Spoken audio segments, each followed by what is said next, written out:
Hello friends, welcome to my channel Reshma study hub. दोस्तों, हिंदी व्याकरण में आज का जो हमारा टॉपिक है वो है वर्तनी शुद्धि। हम हिंदी के शब्दों को किस प्रकार से शुद्ध लिखें, ये बहुत ही एक समस्यात्मक बना होता है, क्योंकि हम सोचते हैं कि हम कंटिन्यू अभ्यास के द्वारा इसे हम शुद्ध लिख सकते हैं।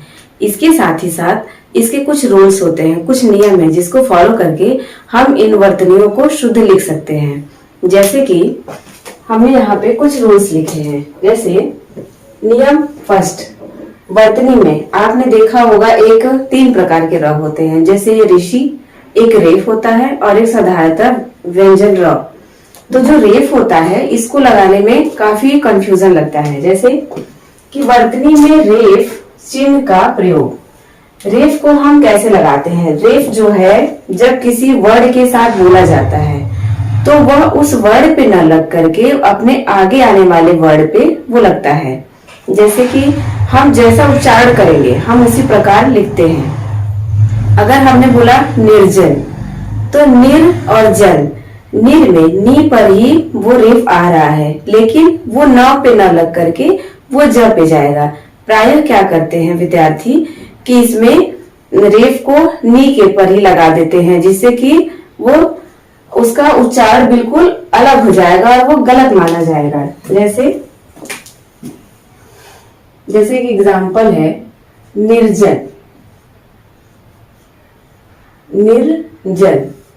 तो यदि अगर ये रेफ जो है अगर ये न पे लगता है तो ये गलत माना जाएगा। इसका शुद्ध रूप निर्जन इस प्रकार से लिखा जाएगा। जैसे एक सबसे दूसरा है, सबसे अधिक पूछे जाने वाला आशीर्वाद। ये कई बार एग्जाम्स में पूछे गए हैं।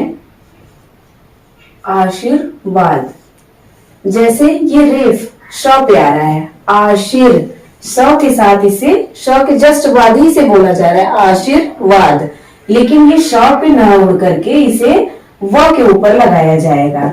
इसी प्रकार एक और है अंतर्गत।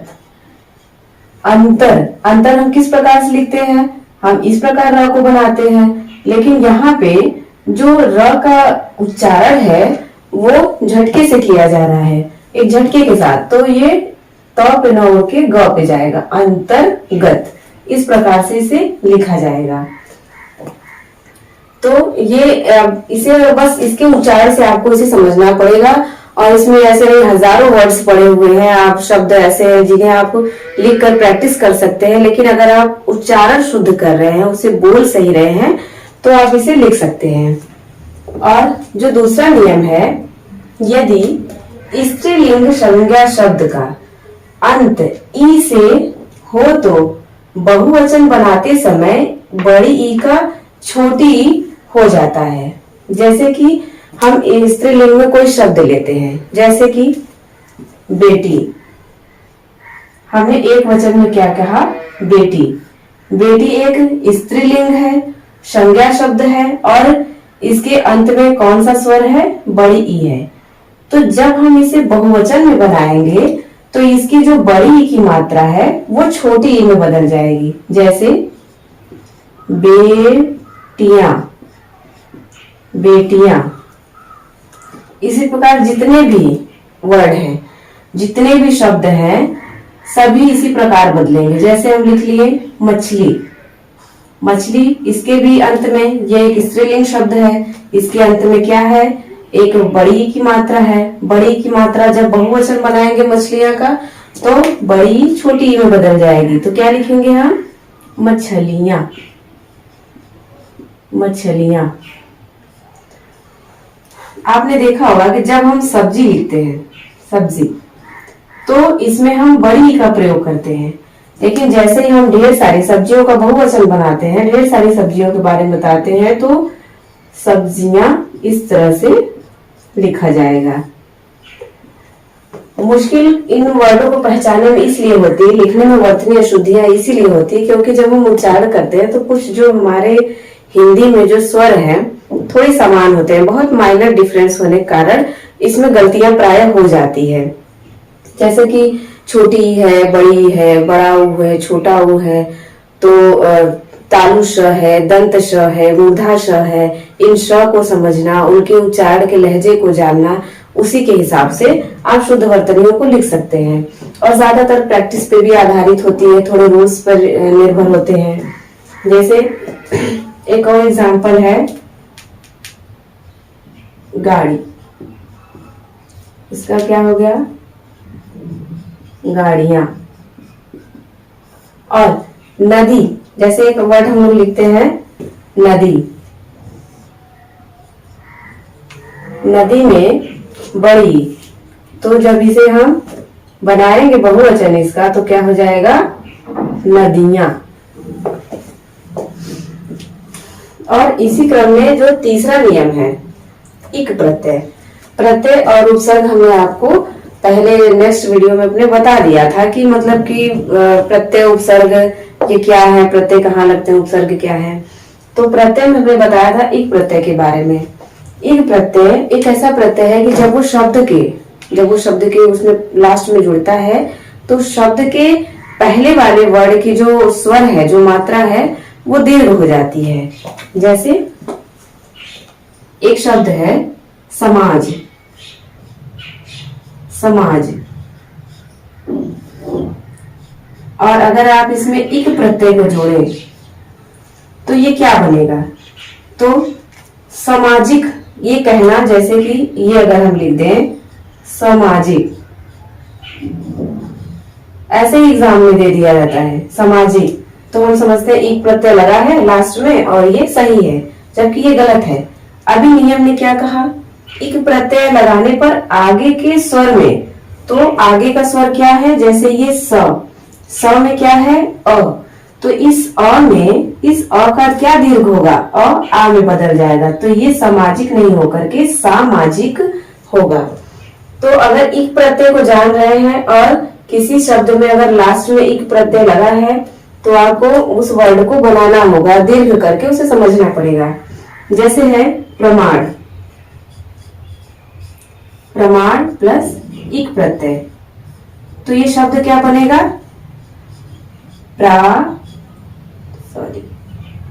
प्रामाणिक, प्रामाणिक।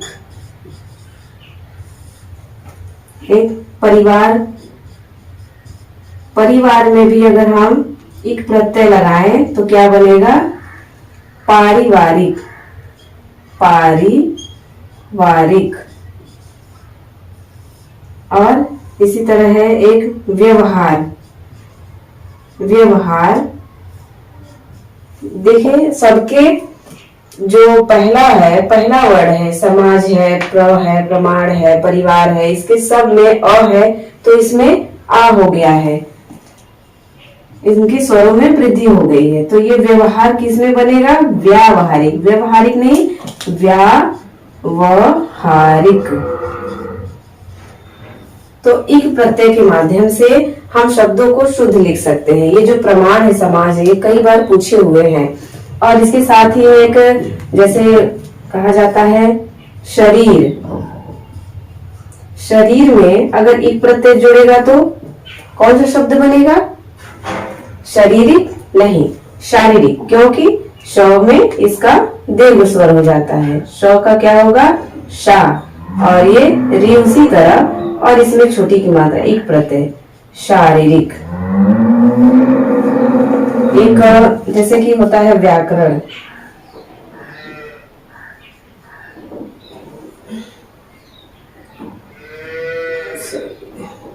इतना काफी है। अगर आप इतने ही प्रत्यय को जान रहे हैं तो वो इतना सफिशियंट है, और अगर आप एक प्रत्यय लगाने के नियम को जान रहे हैं तो आप वर्डों को शुद्ध लिख सकते हैं। एक कुछ रूल्स और हैं, जैसे बोर्ड काफी छोटा है, स्पेस बहुत कम है, जिसके कारण थोड़ी कठिनाई हो रही है बताने में। एक नियम है, जैसे री के बाद जो ऋषि है, ऋषि के बाद मूर्धनी श, जो मूर्धा श आता है। कहने का मतलब अगर इस ये री है और तो इसके बाद यही शब्द प्रयोग में होगा। आप कभी इसमें कंफ्यूज नहीं हो सकते हैं। जैसे कि यहाँ पे लिखा गया दृष्टि, इसमें ऋषि लग गया द्रि, ऋषि की मात्रा क्या है, ऐसे नीचे ट की तरह लगता है वर्ड में, तो हो गया दृष्टि। और एक शब्द फिर क्या है, सृष्टि, क्या बनेगा सृष्टि। और जैसे एक है कृषि, तो ऋषि के बाद मूर्धन्य श का ही प्रयोग होता है। और एक नियम है, जैसे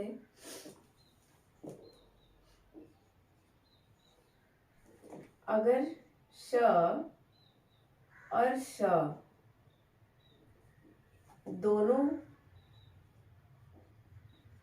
दोनों एक साथ हो तो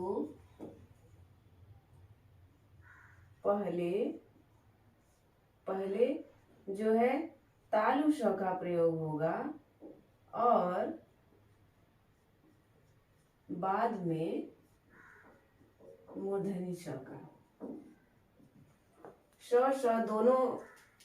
दोनों यस सॉरी, यहाँ एक साथ हो तो पहले श और बाद में मूर्धनी श का प्रयोग होगा। जैसे है इसमें शोषक,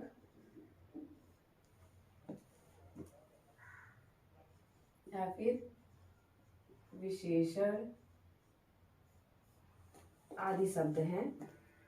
और एक रूल दूसरा है, हलंत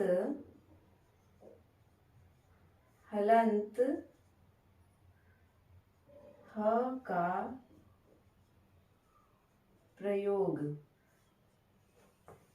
ये बहुत ही इंपॉर्टेंट है, हलंत ह का प्रयोग, क्योंकि हलंत ह के प्रयोग में काफी गलतियां लोग करते हैं। वो जब आधे ह को पहले ही, मतलब दूसरे वर्ड के साथ ह को लास्ट में बोलते हैं और दूसरे वर्ड को पहले बोलते हैं। जैसे कि ब्रह्मा, ब्रह्मांड, चिन्ह, ऐसे शब्दों को प्रायः लिखने और बोलने में गलती करते हैं। जैसे यहाँ पे लिखे, आप ब्रह्मा एक इस तरह लिख सकते हैं, ब्रह्मा, क्या बोलेंगे, ब्रह्मा नहीं, ब्रह्मा, ब्रह्मा। और इसको इस प्रकार से भी लिखा जा सकता है, ब्रह्मा। और ब्रह्मांड अगर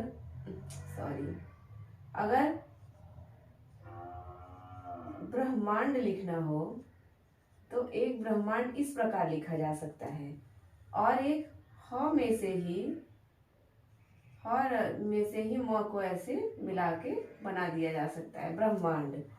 तो ये दोनों सही है, ऐसा नहीं है, क्योंकि ये उन्हीं वर्डों को जोड़कर संयुक्त रूप से लिख दिया गया है और इसे अलग, ह को हलंत के रूप में अलग लिखा गया है। जैसे एक बड़ा ही फेमस है जो हमारे सामने प्रतिदिन वाक्यों में आता है, चिन्ह, इसे प्राय लोग चिन्ह कहते हैं, चिन्ह नहीं चिन्ह। जैसे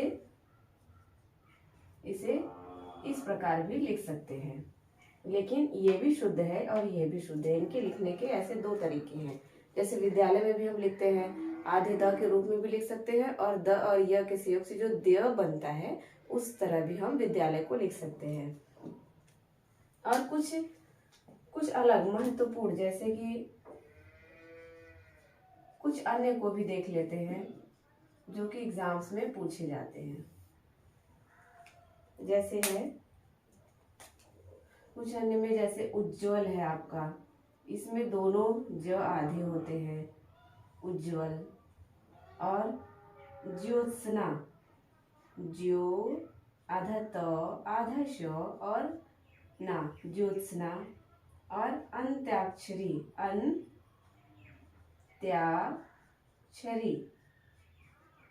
अंत्याक्षरी।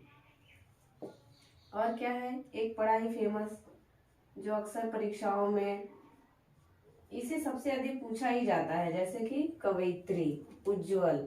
ज्योत्सना, आशीर्वाद, ये कंटिन्यू पूछे जाने वाले वर्ड हैं। और एक है अतिशयोक्ति। अतिशयोक्ति लोग शयोक्ति कहते हैं, वो गलत होता है, जैसे गलत बोलेंगे वैसे गलत लिख लेते हैं। उसको अतिशयोक्ति कहेंगे। आधा श नहीं बल्कि पूरा तालु श होता है, अतिशयोक्ति। और इसमें अतिशयोक्ति हो गया। और एक है पूजनीय, लोग बोलते हैं पूजनीय, पूजनीय जबकि पूजनीय होता है, पूजनीय। एक है कुमुदिनी, कुमुदिनी। उज्ज्वल, ज्योत्सना, अंत्याक्षरी, कवयित्री, अतिशयोक्ति, पूजनीय और कुमुदिनी। और इसमें अगर ऐसे तो बहुत सारे वर्ड्स हैं, लेकिन कुछ जो बहुत ही इम्पोर्टेंट थे उन्हें हमने यहाँ पे लिख लिया है और आपको समझा दिया है। और एक है शुश्रूषा।